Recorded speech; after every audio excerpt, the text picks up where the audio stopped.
Assalamualaikum warahmatullahi wabarakatuh. Halo teman-teman, jumpa lagi dengan Gemesket. Di perjumpaan kita kali ini, saya akan menceritakan sebuah kisah dengan judul Tragedi pengantin baru di Laut Selatan. Tanpa banyak kata, kita langsung saja ke ceritanya.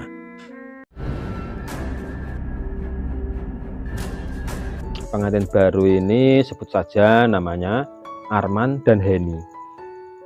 Arman dan Henny ini sepasang pengantin baru yang akan berbulan madu.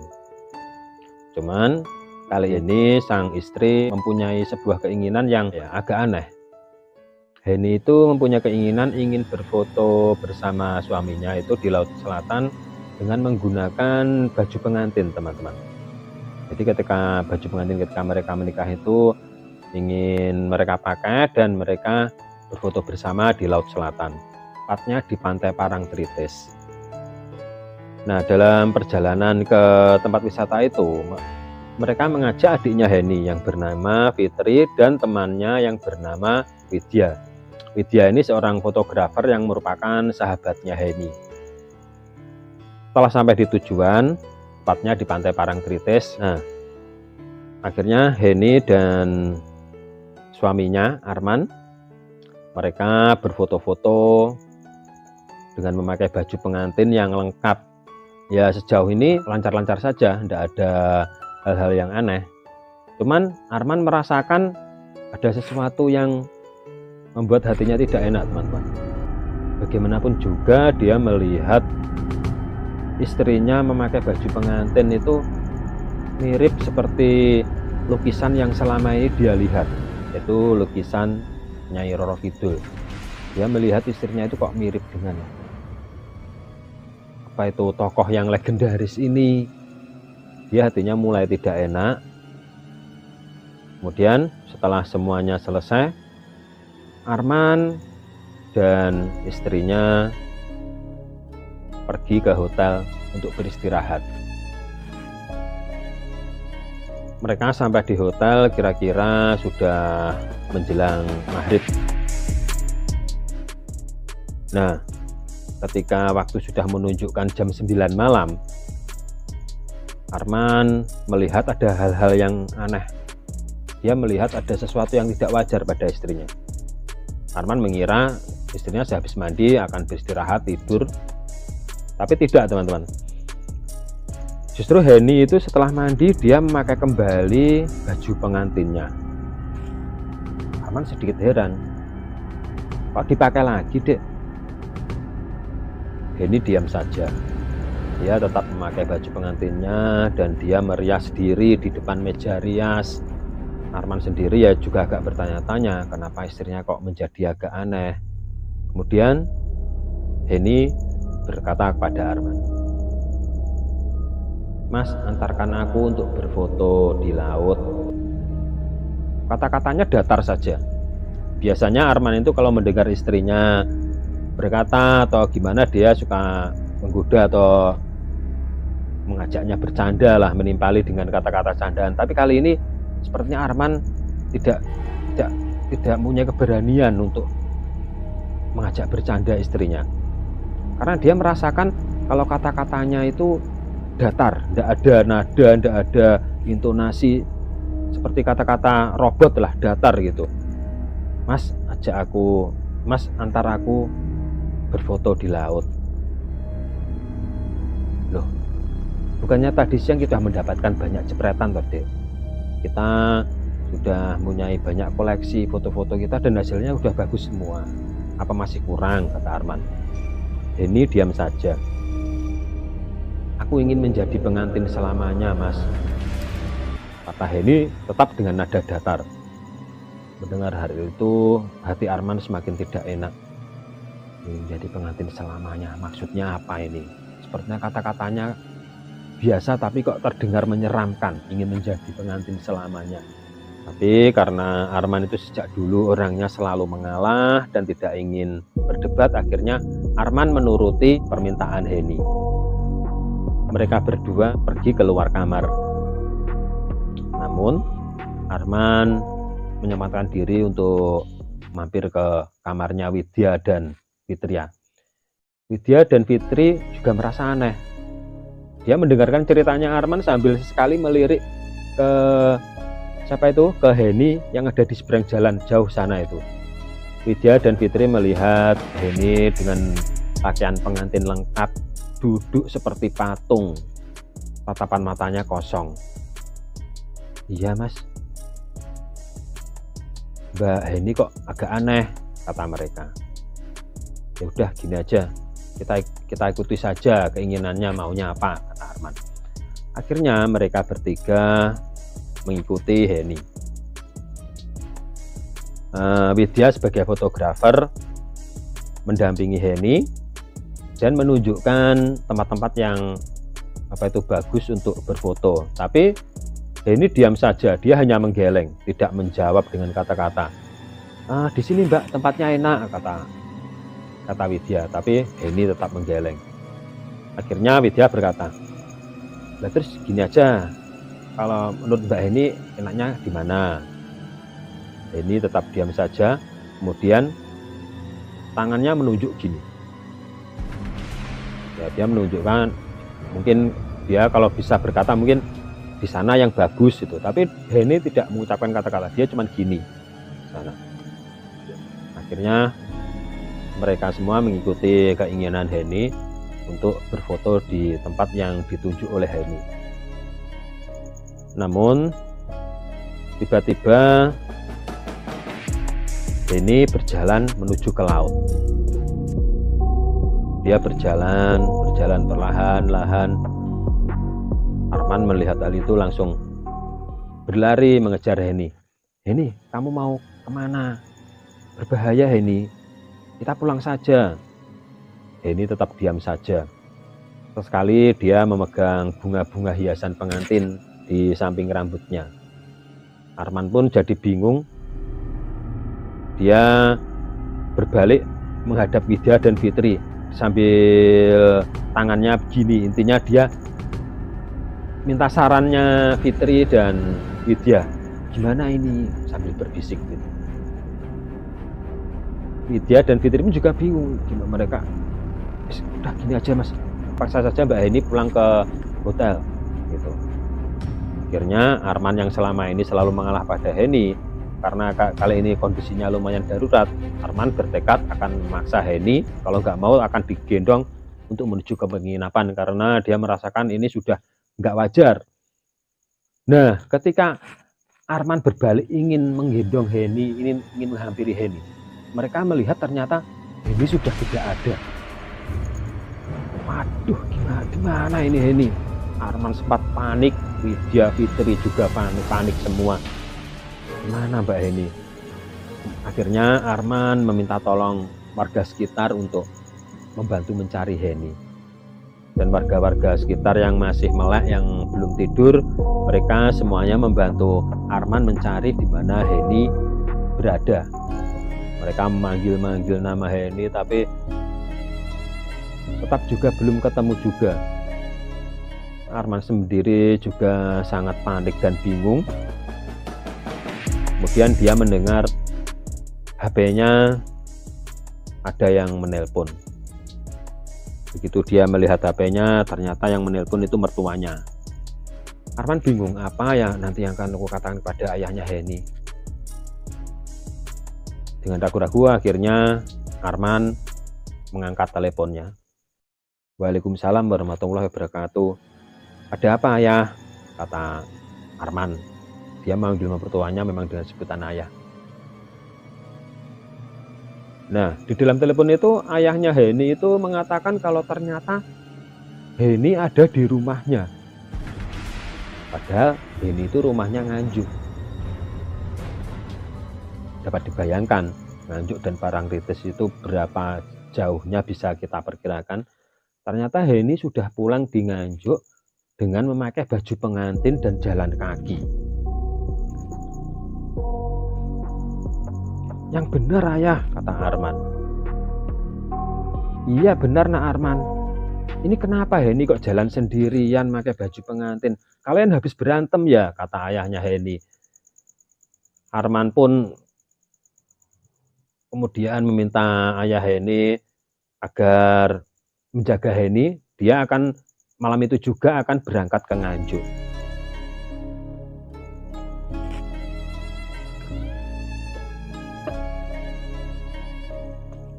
Kemudian Arman menghampiri Widya dan Fitri. Heni ternyata pulang di rumah ayah. Mereka juga kaget. Bagaimana bisa? Kok sudah sampai di sana? Tapi apa boleh buat? Ternyata hal-hal seperti itu sering terjadi di sana, teman-teman. Akhirnya malam itu juga mereka semua check out dari hotel dan mereka menyewa mobil charteran untuk langsung pulang menuju rumahnya Heni di Nganjuk.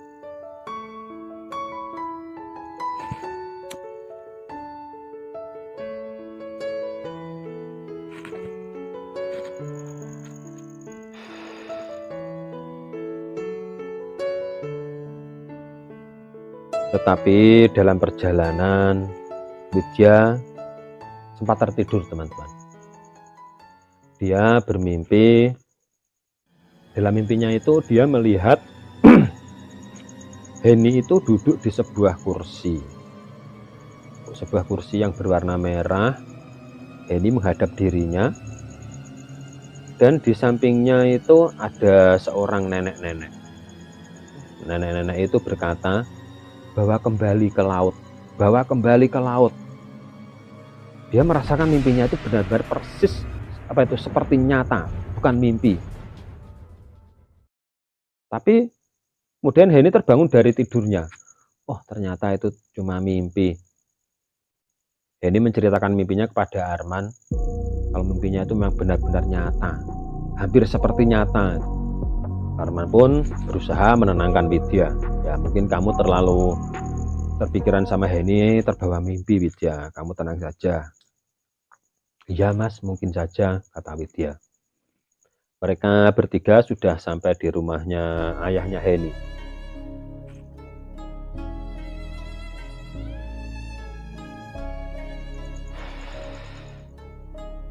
Sesampainya di rumahnya ayahnya Heni, Arman menceritakan semuanya kepada ayahnya Heni, mulai dari pertama kali kejadian sampai Heni tidak ada, dia ceritakan. Dan Fitri mencoba menguatkan argumennya Arman. Dia menjadi saksi istilahnya. Ya, supaya Arman tidak dituduh kalau dia mengarang cerita atau mengada-ngada. Fitri dan Widya menjadi saksi.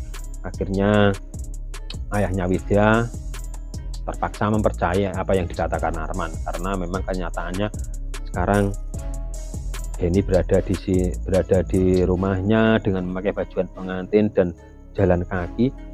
Dan yang paling mengherankan itu Heni masih dalam kondisi diam, datar, tidak ada ekspresi, teman-teman. Dia seperti patung duduk.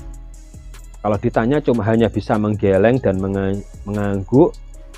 Jika minta sesuatu dia tinggal menunjuk, tapi mulutnya sama sekali tidak berkata apapun. Widya tiba-tiba merasakan sesuatu yang sangat menyeramkan. Di rumahnya ayahnya Heni itu kursi tamunya berwarna merah, teman-teman. Dan Heni duduk di kursi merah itu posisinya menghadapnya itu persis seperti di mimpinya Widya.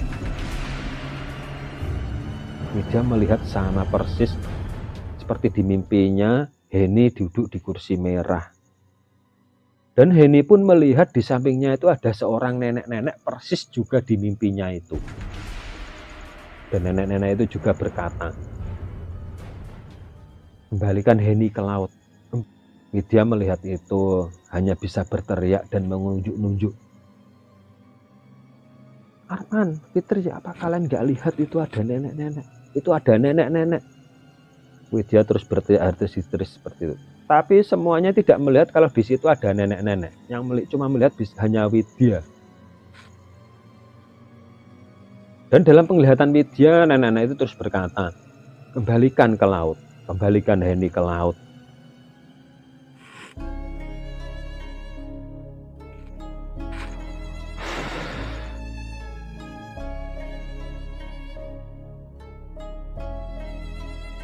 akhirnya dia pingsan teman-teman. Dia tidak sanggup melihat kenyataan yang ada di depannya, di mana apa yang ada di depannya itu persis seperti di mimpinya. Dia tidak sanggup melihat semua itu. Akhirnya Widya pingsan. Kemudian ayahnya Heni menyarankan kepada Arman untuk memanggil Mbah Kromo. Mbah Kromo itu sesepuh desa di desanya Heni, di mana dipercaya Mbah Kromo ini memiliki kemampuan untuk hal-hal seperti ini teman-teman. Istilahnya orang ngerti, orang pintar lah istilahnya. Ya dukun gitu ya, apa itu biar mudah nyebutnya dukun. Akhirnya Mbah Kromo datang. Kemudian Mbah Kromo berkata, karena penyakitnya itu dari sana, ya kita mencari obatnya di sana. Maksudnya di sana itu di Laut Selatan teman-teman. Wah, ini sudah menginjak pagi teman-teman. Ini sekitar jam 1 pagi.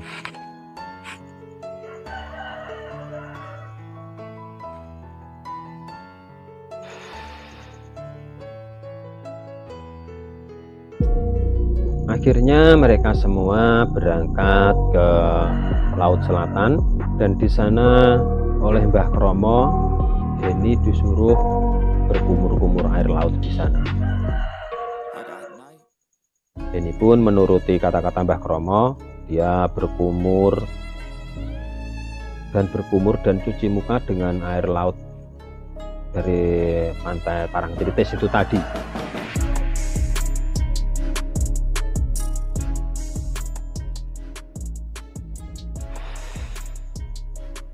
Setelah Heni cuci muka dan berkumur dengan air laut dari Parangtritis itu, tiba-tiba Heni tersedak dan muntah, kemudian pingsan teman-teman. Setelah sadar dari pingsannya, Heni pun membuka matanya. Dia sangat kaget. Loh, kenapa saya ada di sini? Dia melihat ayahnya, melihat suaminya, melihat Mbah Kromo, dan dia sangat heran ketika dia melihat apa itu dirinya itu memakai baju pengantin.